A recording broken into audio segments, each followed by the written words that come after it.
गरीब ससुराल में बूढ़ी दादी का सीक्रेट रूम। ये लो आशा, इस महीने के पैसे। और हाँ, राजीव ने जो पैसे दिए हैं उन्हें भी संभाल के रखना। इसी साल छोटे बेटे की भी शादी करनी है। पैसों की अभी बहुत जरूरत है।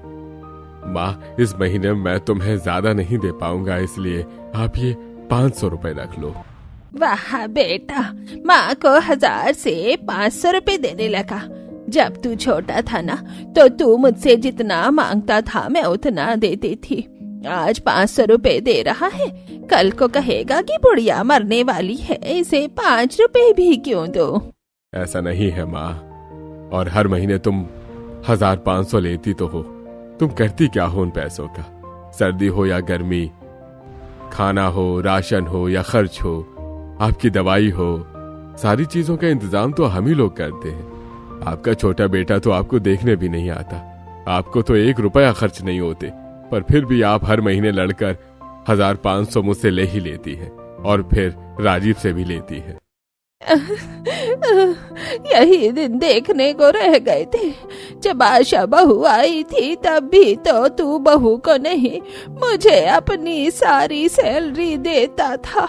पर जैसे जैसे बच्चे बड़े हुए और तेरी बड़ी बहू आई, तूने तो घर की सारी बागडोर अपने बीवी बच्चों के हाथ में कर दी। माँ की तो अब कोई परवाह ही नहीं है। इस ठंड में माँ कैसे सिंगल कपड़े में दिन काट रही है, किसी को कोई परवाह ही नहीं है। अर्चना अपना रोना दिखाकर अपने कमरे में चली जाती है और जानबूझकर जमीन पर एक पतला सा चादर बिछाकर लेट जाती है। जब आशा अपनी बहू सुमन के साथ आती है तो अपनी सास को जमीन पर देखकर बोलती है, माँ जी, इतनी ज्यादा ठंड हो रही है और आप नीचे जमीन पर लेटी हैं, आपकी तबीयत खराब हो जाएगी। होती है तबीयत खराब तो हो जाए, तुम लोगों के लिए ही अच्छा होगा ना कि मैं मर जाऊं तो। और मुझे नहीं सोना तुम्हारे इस चारपाई पर, बहुत महंगी चारपाई है। खामा इस पर सोते सोते अगर मैं भगवान को प्यारी हो गई तो मरने के बाद भी तुम लोग मुझे गाली ही देते रहोगे। दादी, ऐसा बिल्कुल नहीं है, आप तो छोटे बच्चों की तरह नाराज हो गई हैं। कोई बात नहीं, राजीव जी की सैलरी आने दीजिए, मैं 500 रुपए आपको उनसे दिलवा दूंगी। ला भाई, अब यही दिन देखने को बाकी रह गया था। बहू, तो क्या मुझे लालची कहना चाहती है? तुम लोगों के साथ रहने से अच्छा है कि मैं अपने पति के उस पुराने घर में चली जाऊं जहां मैं ब्याह कराई थी। भले ही वो एक कमरे का घर था, पर यहाँ से ज्यादा सुकून था वहाँ। एक बार फिर अर्चना रोते हुए रात के 10 बजे घर से निकल जाती है और घर के पास वाले खेत की एक झोपड़ी में चली जाती है। ये देखकर घर के सभी लोग परेशान हो जाते हैं। क्या हुआ?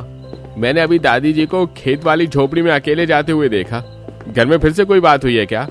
बात क्या होगी बेटा, तेरे पापा को आज सैलरी मिली थी। तेरी दादी को 1000 रुपए चाहिए थे, पर उन्होंने 500 रुपए दे दिए।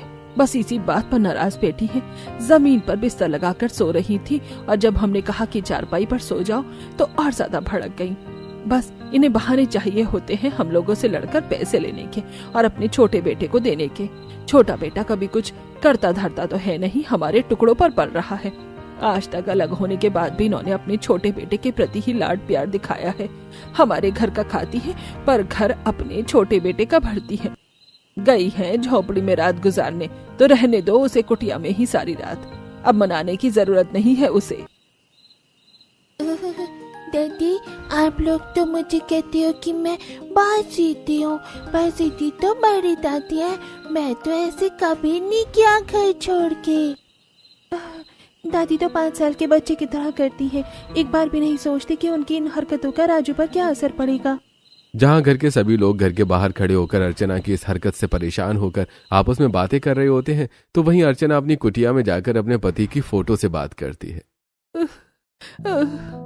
सबको यही लगता है कि मैं गलत हूँ। आप ही बताओ, क्या मैं गलत हूँ? अगर मैं अपने दोनों बच्चों को एक बराबर चाहती हूँ तो इसमें क्या गलत है। भगवान की कृपा से विनोद के 2 बेटे हैं, दोनों कमा रहे हैं, इनकी हालत पहले से सुधर रही है। पर मेरा छोटा बेटा सुरेश, उसकी तो 3 बेटियां हैं, अभी 1 बेटी बिहानी बाकी है। अब माँ होकर अगर मैं उसकी मदद नहीं करूंगी तो कौन करेगा। अर्चना अपने पति की फोटो से बात करते हुए वहीं घास पर दरी बिछाकर उस पर लेट जाती है। कुछ देर में सुबह हो जाती है और अर्चना हाथ में 1000 रुपए लिए अपने छोटे बेटे के घर जाती है। अरे वाह, तुम इतनी सुबह सुबह ठंड में, भैया भाभी ने देखा तो नहीं?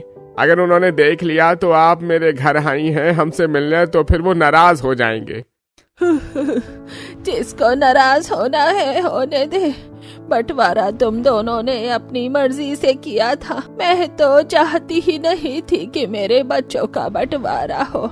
ये ले जल्दी 1000 रुपए, किसी चीज की कमी हो तो बताना।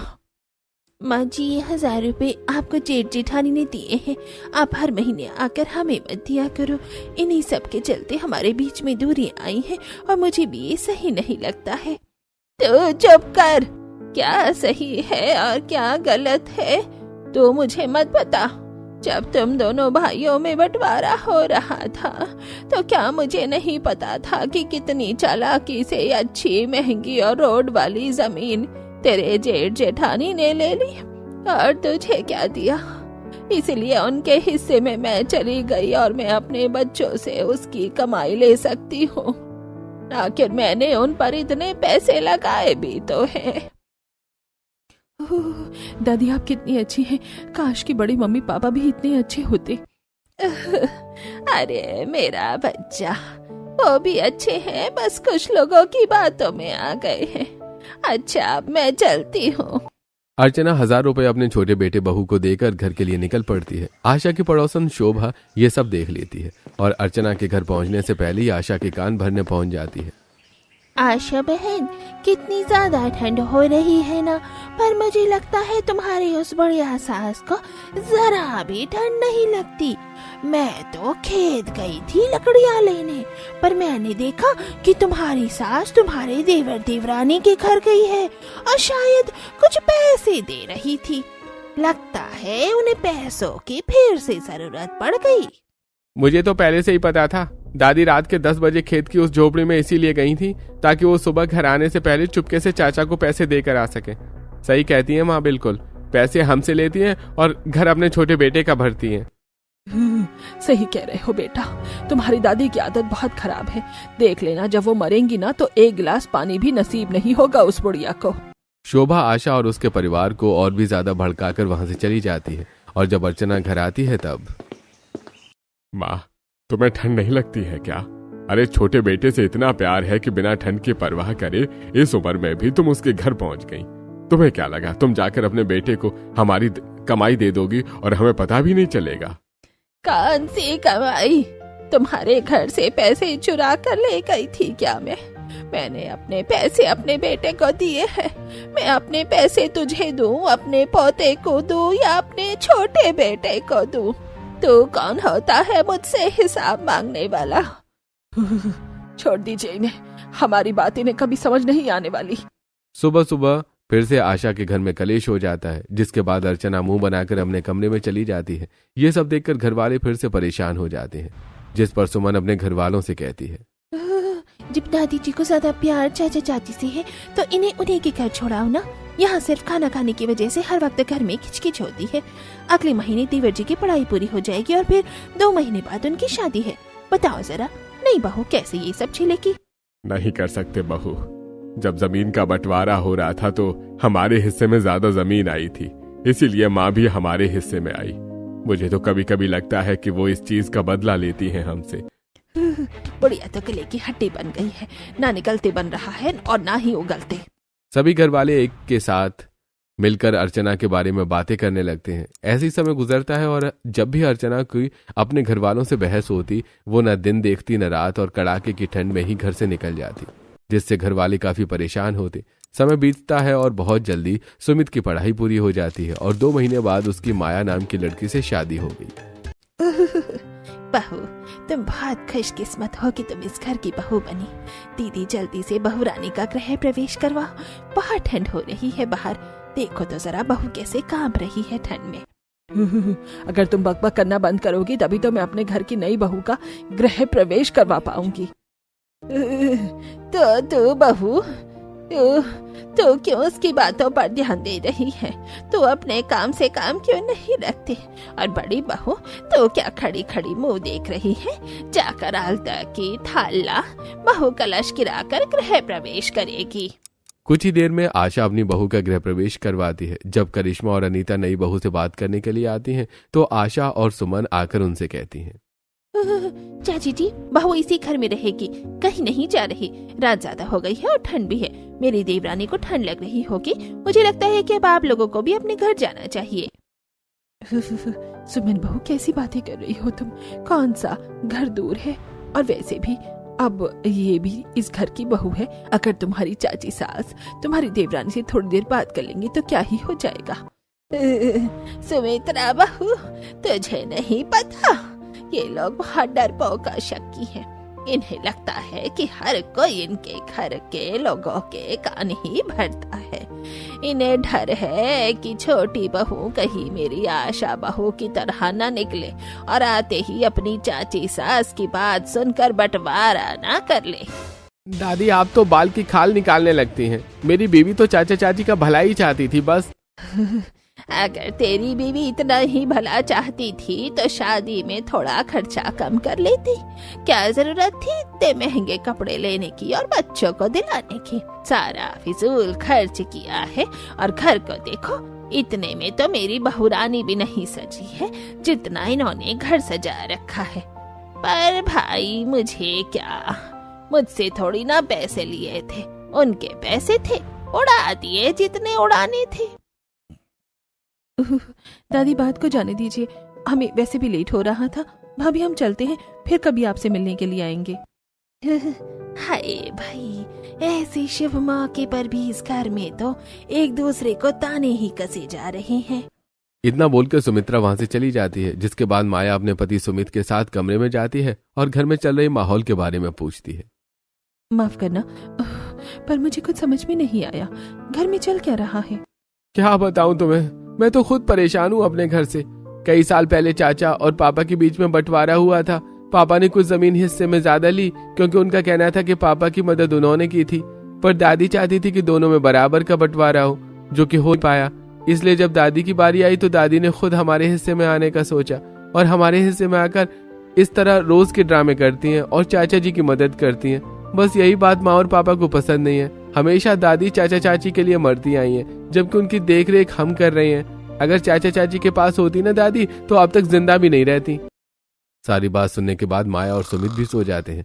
अगले दिन माया की पहली रसोई होती है और जब वो रसोई में खाना बनाने के लिए बैठती है तो सब्जी में थोड़ा तेल ज्यादा डाल देती है। तभी वहां अर्चना आती है और सब्जी में ज्यादा तेल का इस्तेमाल होता देखकर बहू को ताने कसती है।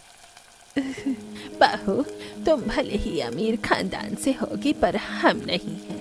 एक एक पैसा जोड़कर हमने तुम्हारी शादी करवाई है और अभी मेरी एक पोती बाकी है, हमें उसकी भी शादी करवानी है। जिस तरह से तुम खाना बना रही हो देखकर तो लगता है कि महीने भर का तेल तुम हफ्ते भर में ही खत्म कर दोगी। थोड़ा कम तेल इस्तेमाल करो। दादी, भुजिया में तो तेल थोड़ा ज्यादा ही अच्छा लगता है, पर आगे से मैं ध्यान रखूंगी। अपनी दादी सास की ऐसी बातें सुनकर माया उदास हो जाती है और कुछ देर में पूरा परिवार खाने के लिए बैठता है और सभी बहू के खाने की काफी तारीफ करते हैं। बेटा, खाना तुमने बहुत अच्छा बनाया है। आशा, अपनी बहू को उसकी पहली रसोई का शगुन तो दे दो। तेरी सास पता नहीं तुझे कितना दे बहू, मेरी तरफ से ये पकड़ तो पूरे 100 रुपए। जानती है, तेरी जेठानी को तो मैंने सिर्फ 50 रुपए दिए थे। अब देखूंगी कि मेरे पैसे कैसे खर्चे होते हैं। दादी जी, सच में कितनी ज्यादा कंजूस है।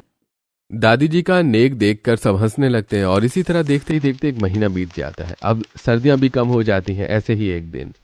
चलिए माँ जी, और कितना समय लगाओगे आप? मुझे अपनी नई बहू को भी बाजार दिखाना है। बेचारी जब से आई है घर में ही रहती है। अब तो सर्दियां भी कम हो गई है, सोच रही हूँ थोड़ा घुमा दूँ। अरे इतनी जल्दी बाजार जाने की क्या जरूरत है? अभी तो सब्जी मंडी लग ही रही होगी और सब्जियां भी महंगी हो। थोड़ा रुक कर चलना। अर्चना ना तो खुद बाजार जाती और ना ही अपनी बहू को जाने देती। देखते ही देखते रात के 8 बज जाते हैं और दोनों बहुओं ने खाना भी बना लिया होता है। दीदी, हमने तो खाना भी बना लिया। अब दादी जी हमें कब बाजार लेकर चलेंगी? तुम्हें नहीं पता माया, पर हमारी दादी जी बहुत कंजूस हैं। वो जानबूझकर समय लगा रही हैं ताकि हम आधी रात को बाजार पहुँचे जब सस्ती सब्जियां मिले। आप रुको भाभी, मैं दादी को मनाती हूँ और फिर चलते हैं बाजार। अब काजल अपनी दादी सास के पास जाकर उन्हें बार बार परेशान करती है, जिसके बाद पूरा परिवार एक साथ बाजार जाता है, जहां दोनों बहुएं ताजी और थोड़ी महंगी सब्जी लेती हैं, जिसे देखकर अर्चना अपनी दोनों बहुओं को फटकार लगाती है। तीनों चारों माँ बेटी सास बहू एक जैसी हो, ये नहीं कि 2 पैसे बचा लो। क्या जरूरत है इतनी महंगी सब्जी लेने की? आगे चलो, 2 पैसे बचाओगे तो तुम्हारे ही काम आएंगे। पर दादी जी, ये बिल्कुल फ्रेश और ताजी सब्जी है। बहू, तो ताजी सब्जी वही होती है जो खेत से टूट कर आती है। जब तक वो मंडी में आती है ना, वो बासी हो जाती है। माया अपनी दादी सास के सामने कुछ नहीं बोल पाती और उसके साथ आगे जाती है, जिसके बाद वो लोग छटी हुई सस्ती सब्जी लेकर घर आते हैं। इसी तरह महीने गुजरने जाते हैं और गुजरते दिनों के साथ माया देखती है कि घर में जब भी रात को लड़ाई होती या अर्चना नाराज होती तो बिना समय देखे कभी रात के 12 बजे तो कभी सुबह के 5 बजे घर से निकल जाती हैं। और यही सब देखते देखते माया को 8 से 9 महीने बीत जाते हैं। और इस बार जब माया देखती है कि रात के 12 बजे अर्चना घर से बाहर जा रही है तो ये देखकर माया खुद से कहती है, आखिर दादी जी चाहती क्या है? इन्होंने तो सच में सबके नाक में दम करके रखा है। आखिर ये इतनी रात को जाती कहाँ है? आज तो मैं उनका पीछा करके ही रहूंगी। वैसे तो दादी जी को अपने बिस्तर से निकलने में ठंड लगती है, और देखो कैसे रात के 12 बजे इतने कोहरे में वो भी इतनी ठंड में बाहर जा रही हैं। इतना बोलकर माया भी हाथ में टॉर्च लेकर अपनी दादी सास का पीछा करने लगती है। कितनी ठंड लग रही है और कितना कोहरा जमा हुआ है, कुछ देख भी नहीं रहा। दादी जी कहाँ गई? अभी तो यही सामने से जा ही रही थी। अर्चना माया की आंखों से ओझल हो जाती है, जिस वजह से माया घर वापस आती है और सुबह होते ही अपनी दादी के कमरे में उनकी चाय लेकर जाती है और कहती है, दादी जी, ठंड कितनी ज्यादा हो गई है ना, पर रात के 12 बजे आप इतनी ठंड में कहाँ जा रही थी? बहू, तो मेरा पीछा कर रही थी। लगता है तेरे घर वालों ने तुझे यही सिखाया है। दादी जी, मैं आपका पीछा नहीं कर रही थी, बस मुझे आपकी परवाह है। आपकी उम्र हो गई है और इतनी ठंड में आप किसी भी वक्त घर से बाहर निकल जाती हैं। आप कहाँ जाती हैं, क्यों जाती हैं, किसी को कुछ नहीं पता। बस इसीलिए मैंने पूछा। तेरे घर वालों को मेरी परवाह नहीं। उन्होंने कभी मुझसे कोई सवाल जवाब नहीं किया, तो तू क्यों मुझसे पूछ रही है? अपने काम से काम रख। अर्चना माया को एक बार फिर डांट देती है, जिस वजह से माया मुंह बनाकर बाहर चली जाती है और अपनी जेठानी के साथ काम करने लगती है। देखते ही देखते कुछ हफ्ते बीत जाते हैं और एक दिन मोहल्ले में शकरकंदी बेचने वाला आता है, जिसे देखकर राजू घर के बाहर ही जिद करने लगता है। माँ, दादी, मुझे भी शकरकंदी खानी है। शकरकंदी दिला दो ना। कुछ मत खिलाना भाभी इसको, अभी मैंने इसे 10 रुपए दिए थे। राजू जिद नहीं करते और ना ही इतना बाहर का खाना खाते हैं, तबीयत खराब हो जाती है। घर वालों के मना करने पर राजू घर के बाहर ही जमीन पर लेट कर रोने लगता है। मुझे शकरकंदी खानी है, शकरकंदी खानी है, खानी है, खानी है, अभी खानी है। अभी दिलाओ ना, अभी दिलाओ। राजू के रोने की आवाज सुनकर पूरा परिवार बाहर आता है और राजू की ऐसी हरकत देखकर अर्चना को काफी गुस्सा आता है। और पैसे दे देकर बिगाड़ा वो इसे, बहुत जिद्दी बन गया है। मैं तो बढ़िया हो गई हूँ, मेरी तो इस घर में कोई सुनता ही नहीं। बिल्कुल सही कह रही हो बहन तुम, आजकल के बच्चे बहुत बिगड़ गए हैं। क्या हुआ राजू, इतनी जिद्दी क्यों हो गया है? हाँ, आखिरी बार मैं तुझे ये शकरकंदी दिला रहा हूँ, इसके बाद तुझे कोई चीज नहीं मिलेगी, भले ही तू इस ठंड में रोड पर लेट या नाले में। आई बात समझ में? राजू रोकर अपनी बात मनवा लेता है और सुमित उसे शकरकंदी दिलाता है, जो देखकर अर्चना का मुंह बन जाता है और कुछ देर में रात हो जाती है और सभी खाना खाकर अपने कमरे में सोने के लिए चले जाते हैं। सुबह 5 बजे फिर से अर्चना उठकर कड़ाके की ठंड में घर से बाहर निकलने लगती है और उसी वक्त माया की आंख खुलती है। वो अपनी दादी सास को बाहर जाता देखकर खुद से कहती है, दादी जी फिर से कहीं जा रही हैं। आज मैंने अपनी आंखों से ओझल नहीं होने दूंगी। आखिर मैं भी तो देखूं कि दादी जी जाती कहाँ हैं। आखिर इनका ये खुफिया राज है क्या? माया को अपनी दादी सास पर शक होता है और इसीलिए वो अर्चना का पीछा करती है। पीछा करने पर वो देखती है कि उसकी दादी सास खेत की तरफ जा रही है और खेत में बनी एक कुटिया के अंदर चली गई है।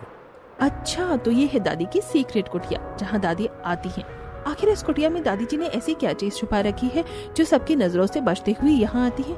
अब इस बात का पता तो तभी चलेगा जब दादी जी की गैर मौजूदगी में मैं यहाँ आऊंगी। इतना बोलकर माया वहां से चली जाती है और घर जाकर काम करने लगती है।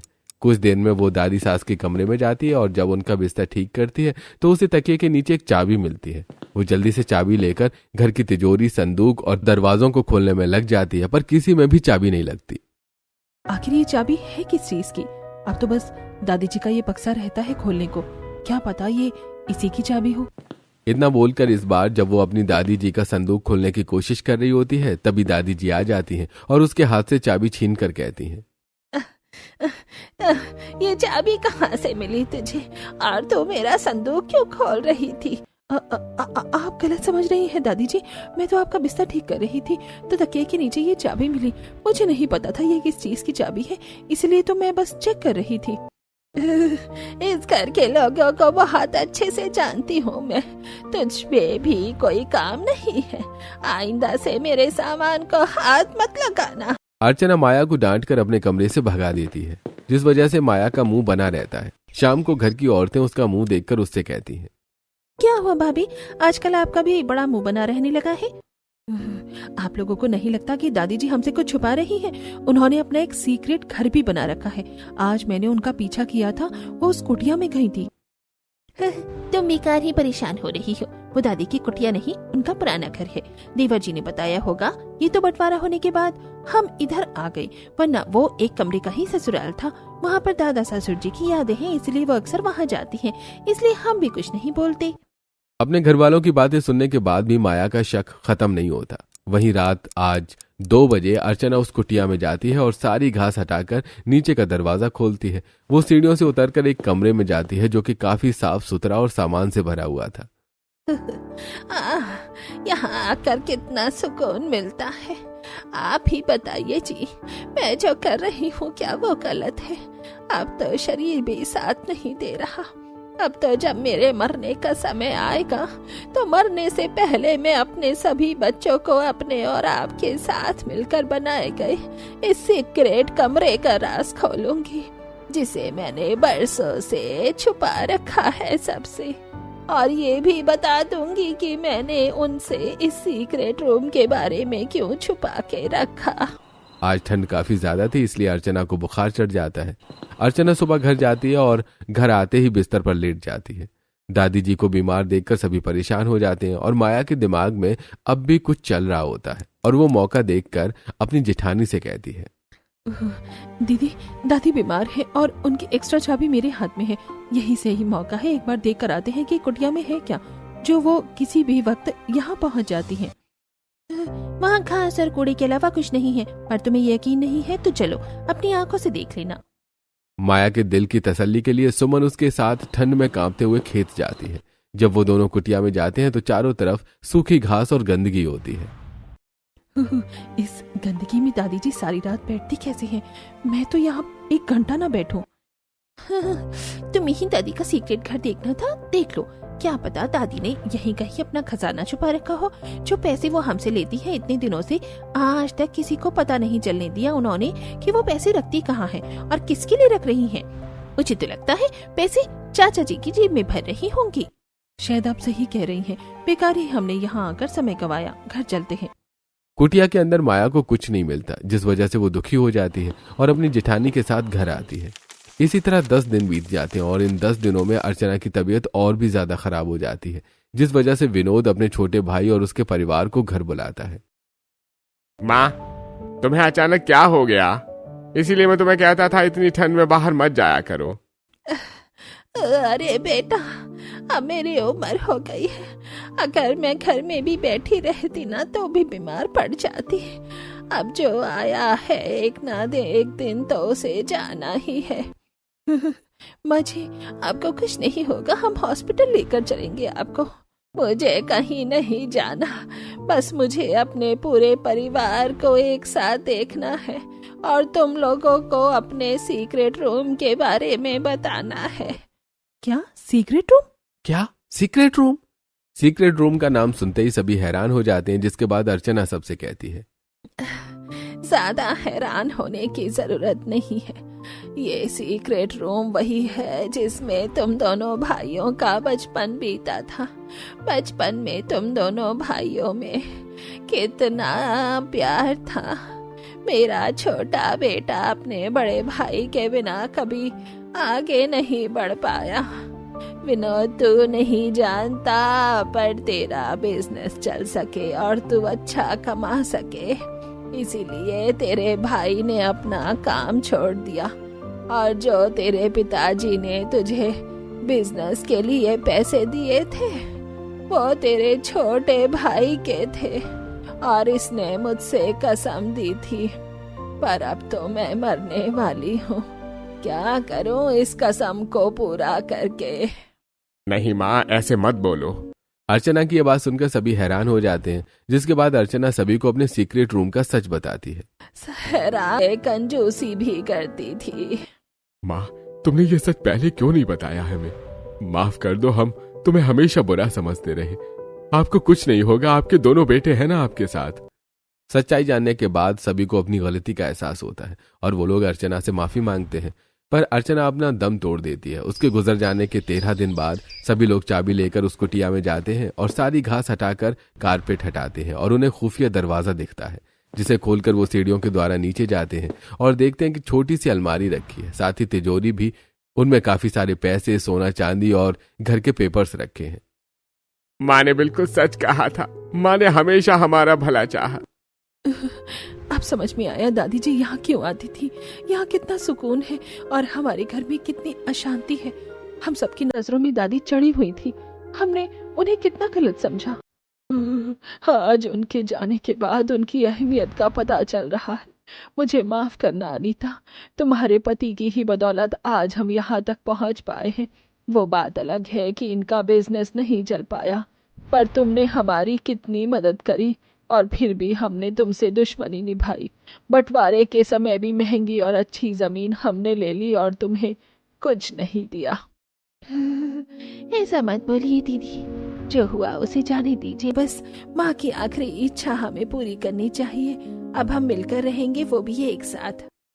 आपने बिल्कुल सही कहा माँ। जीते जी हम जो दादी को कभी खुशियाँ नहीं दे सके, पर मरने के बाद उनकी इच्छाओं को पूरा करके उनकी आत्मा को शांति जरूर पहुंचा सकते हैं। सही कहा करिश्मा तूने। अब तेरी शादी की जिम्मेदारी भी हमारी। तुम लोगों को उस किराए के छोटे से घर में रहने की कोई जरूरत नहीं है। ये घर भी तुम्हारा ही है। हमारे घर आ जाओ। अर्चना के जाने के बाद उस सीक्रेट रूम का राज भी खुल जाता है और घर वाले अर्चना की आखिरी इच्छा भी पूरी करते हैं। कुछ दिनों बाद सुरेश अपने परिवार के साथ अपने भाई के घर आ जाता है, जहां पूरा परिवार अब एक साथ हंसी खुशी रहता है।